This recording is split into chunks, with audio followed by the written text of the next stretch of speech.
ప్రభు అయిన యేసుక్రీస్తు నామమున మీ అందరికి వందనాలు చెల్లిస్తూ ఉన్నాను. అందరు బాగున్నారు కదా? ప్రార్థనతో ప్రభుని స్తుతిద్దామా. సర్వము ఎరిగిన సర్వాధికారి, సర్వ సృష్టికి ఆధారమై ఉన్నవాడ, సమస్త శరీరాత్మలకు దేవుడు అయింది. నిన్న నేడు రేపు ఏకరీతిగుండి మారని మార్పులేని మా గొప్ప దేవ, నీ ఉన్నతమైన అద్వితీయమైన ఆశ్చర్యకరమైన నామాన్ని బట్టి కృతజ్ఞతాస్తుతులు చెల్లిస్తూ ఇదిగో ఈ ఉదయకాల సమయంలో నీ పాదాలు ఎదుగు వస్తూ ఉన్నాం. మీరు చేసిన మేలును జ్ఞాపకం చేసుకుని ఆరాధిస్తూ ఉన్నాం. చేయబోతున్న మేలును బట్టి నిన్ను స్తుతిస్తూ ఉన్నాం.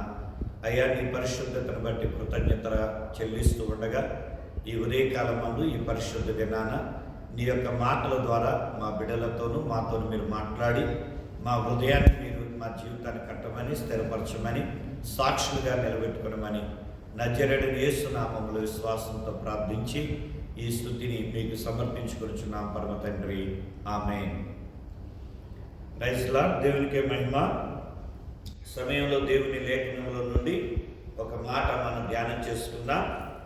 యెషయా పుస్తకము 58వ అధ్యాయము 11వ వచనములు ఈ రీతిగా వ్రాయబడుతున్నది.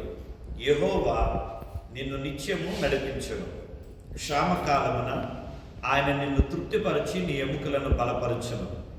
నీవు నీరు కట్టిన తోట వలెను, ఎప్పుడు నువ్వు ఉబ్బుకుచుండు నీటి ఊట వలెను ఉండేదవు. దేవుడి ఈ లేఖనాన్ని మన వినికిలో దీవించునుగాక, ఆమేన్. దేవుని బిడ్డలారా, ఈ చదవబడిన ఈ లేఖనంలో మొదటి లైన్లో 11వ వచనం మొదటి లైన్లో యెహోవా నిన్ను నిత్యము నడిపించును అనే మాట మనం చదువుతూ ఉన్నాం. మన దేవుడు నడిపించువాడై ఉన్నాడు. ఆయన నిత్యము నడిపించే దేవుడై ఉన్నాడు.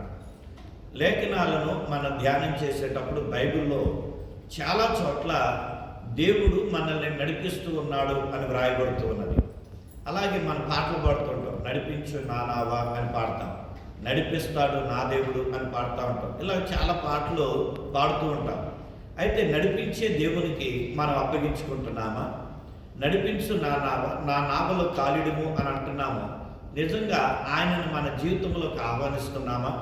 మన పరిస్థితులకు ఆహ్వానించి ఆ శ్రమలో దేవాన్ని నన్ను నడిపించయ్యా అని ఆయన చేయి పట్టుకొని నడవటానికి మనం ఇష్టపడుతున్నామా? ఈ ఉదయకాలం ముందు మనం పరిశీలన చేసుకోవాల్సిన వారమై ఉన్నాం. ఇక్కడ దేవుని యొక్క వాక్యంలో చూసినట్లయితే మరి ఇశ్రాయేలీయులతో దేవుడు అంటూ ఉన్న మాట, యెహోవా నా కాపరి, నాకు లేమి కలదు అని భక్తుడైన దావీదు అనుభవాన్ని తెలియజేస్తూ ఉన్నాడు. దేవుడు మన కాపరై ఉంటే ఆయన మనల్ని నడిపించేవాడుగా ఎక్కడికి నడిపిస్తాడంట కాపరి అని దావీదు 23వ కీర్తనలో ఎక్కడెక్కడికి మనల్ని నడిపిస్తాడో, పచ్చికల స్థలాల్లో నడిపిస్తాడని, మరి అపాయంలో తప్పించి క్షేమంగా నడిపిస్తాడని, ఆశీర్వాదాల దగ్గర నడిపిస్తాడని భక్తుడైన దావీదు తన అనుభవాన్ని తెలియజేస్తూ ఉన్నాడు.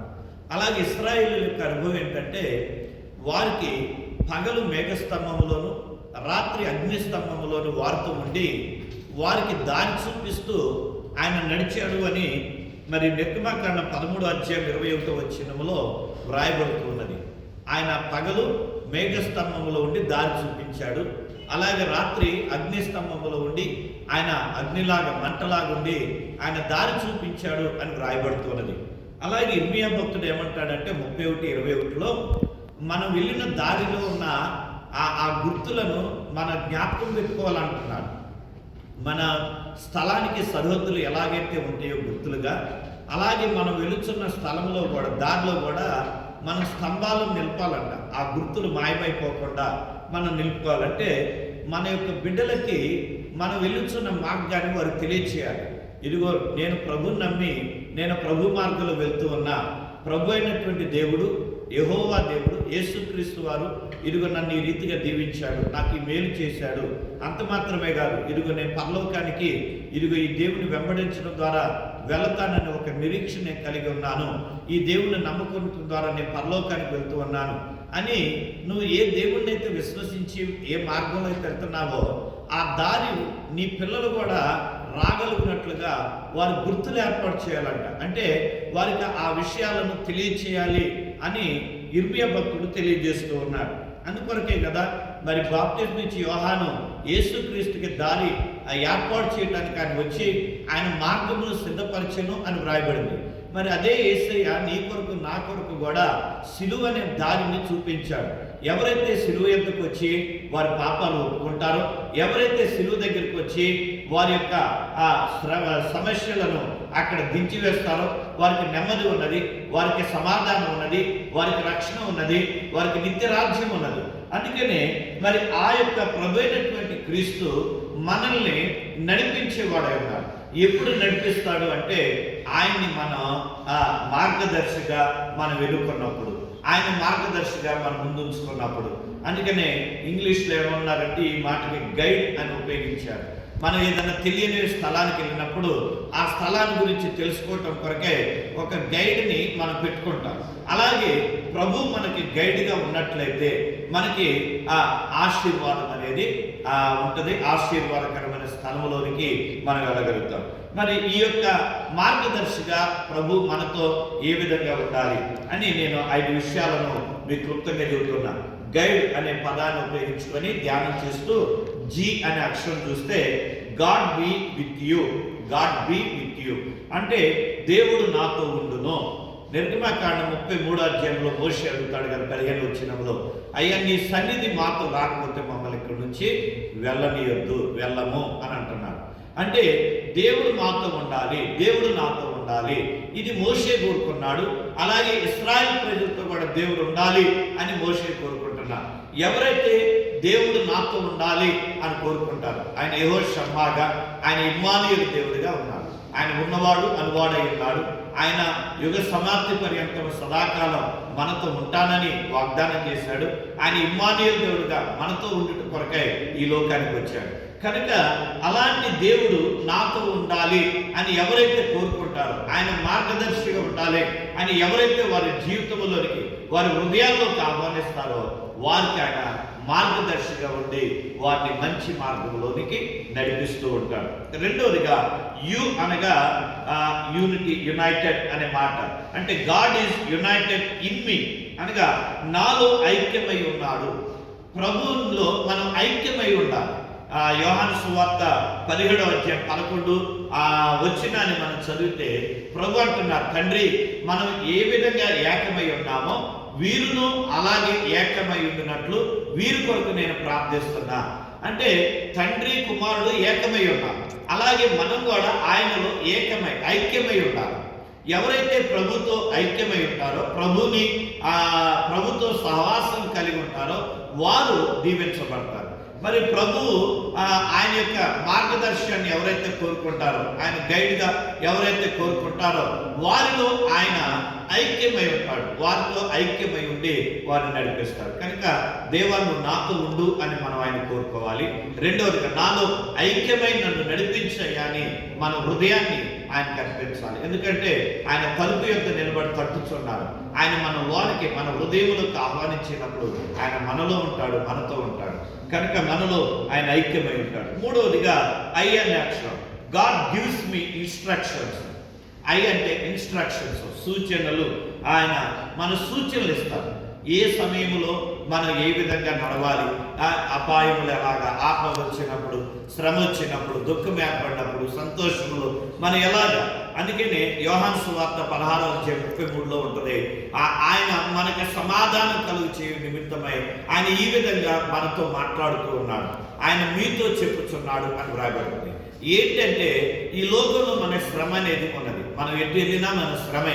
అయితే ఈ లోకాన్ని ఆయన జయించున్నారు. ప్రభు అంటున్న మాట, ఈ లోకంలో మీ శ్రమ కలుగును, అయినప్పుడు మీరు ధైర్యంగా ఉండండి, ఈ లోకాన్ని నేను జయించాను అని చెబుతున్నాను. కనుక ఈ లోకంలో నీ శ్రమలు కనుక ఆ శ్రమలో నువ్వు ఎలాగా ఉండాలి, ఈ యొక్క లోకంలో శత్రువు పరిపాలన చేస్తున్నాడు కనుక ఆ శత్రువు నువ్వు ఎలా ఎదుర్కోవాలో ఆయన నీకు కావాల్సిన సూచనలు ఇస్తాడు, నువ్వు ఆయన మార్గదర్శిగా నువ్వు పెట్టుకున్నప్పుడు. నాలుగవదిగా D, God will give me salvation, defence. Defence అన్నా లేదా సాల్వేషన్ అన్నా రక్షణ. ఆయన మనకి రక్షణ అనుగ్రహిస్తాడు. దేవుడు ఎప్పుడు కూడా రక్షించేవాడు, మన ఆపదలో రక్షించేవాడు. దేవా నువ్వు నన్ను రక్షించు అని హోసన్నా అంటే ఆయన వెంటనే నేను రక్షించడానికి ఇష్టపడుతున్నాను. నువ్వు ఆయన యేసుక్రీస్తు నీ నోటితో ఒప్పుకుంటే ఆయన నిన్ను రక్షించడానికి ఇష్టపడుతున్నాడు. రోమా 10:10.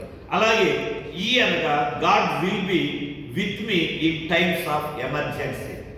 ఈ అనగా ఎమర్జెన్సీ అనగా అత్యవసర పరిస్థితులు అనగా దేవుని వాక్యం చెబుతుంది ఆపత్కాలంలో ఆయన ఆదుకునే దేవుడై ఉన్నాడు. కీర్తనలు 9వ కీర్తన 9వ వచనంలో, 18వ కీర్తన 18వ వచనం, 20వ కీర్తన 1వ వచనం, 27వ కీర్తన 5వ వచనం, 46వ కీర్తన 1వ వచనం, ఇలాగ చాలా వచనాలు ఉన్నాయి. ఆపత్కాలంలో ఆయన నమ్ముకున్న దేవుడుగా మనకున్నాడు కనుక ఆ ప్రభువు మన నిత్యము నడిపిస్తాడని ప్రామిస్ చేస్తూ ఉన్నాడు. మరి ఆయన నిత్యము మనం నడిపించాలంటే ఆయన మన మార్గదర్శిగా ఆయన మన ముందు ఉంచుకోవాలి. ఆయన మన ముందు ఉన్నప్పుడు ఆయన్ని మనం వెంబడించినప్పుడు ఆయన మనకు మార్గం చూపించి మన మంచి దారిలో నడిపించి ఆశీర్వాదకరమైన దారిలో నడిపించి క్షేమాలతో నింపుతాడు. అందుకని దావీదు అన్నాడు, కృపాక్షేమాలు నా వెంట వచ్చును, నా గిన్నె నిండి పొర్లుచున్నది, నేను బ్రతుకుతున్న అన్నీ కూడా ఆ సంతోషాన్ని నేను అనుభవిస్తా, ఆయన మందిరంలో నేను చిరకాలం ఉంటానని భక్తుడైన దావీదు ఆయన కాపులుగా ఉంచుకొని ముందు కొనసాగాడు. అదే రీతిగా మనం ఆయన స్తుతిస్తూ ముందు కొనసాగుతాం. తండ్రి, ఈ ఉదయకాలం నందు ఈ కొద్ది మాటలు అయ్యా విన్న మా బిడ్డల జీవితాల్లో మీరు కాపరిగా, యజమానుడిగా, అయ్యా మంచి గైడ్గా ఉండి వారిని అన్ని విషయాల్లో అయ్యా మీ యొక్క జ్ఞానాత్మత నింపి నడిపించి మీ సాక్షులుగా స్థిరపరచుకోవడమని వారి ప్రతి అవసరతలు తెచ్చి అనారోగ్యాలను విడిపించి నెమ్మదిని, ధైర్యమును, అభిషేకాన్ని దయచేసి వాడుతున్నాను. క్రీస్తు పరిశుద్ధ నామములో ప్రార్థించి అడిగి ఉన్నాం పరమ తండ్రి, ఆమేన్. తండ్రి, కుమార, పరిశుద్ధాత్మ త్రియేక దేవుని సన్నిధి తోడయుండి ఆయన రాకడ కార్యపరిచి ఉద్యోగం చేయను గాక. ఆమేన్, ఆమేన్, ఆమేన్. God bless you.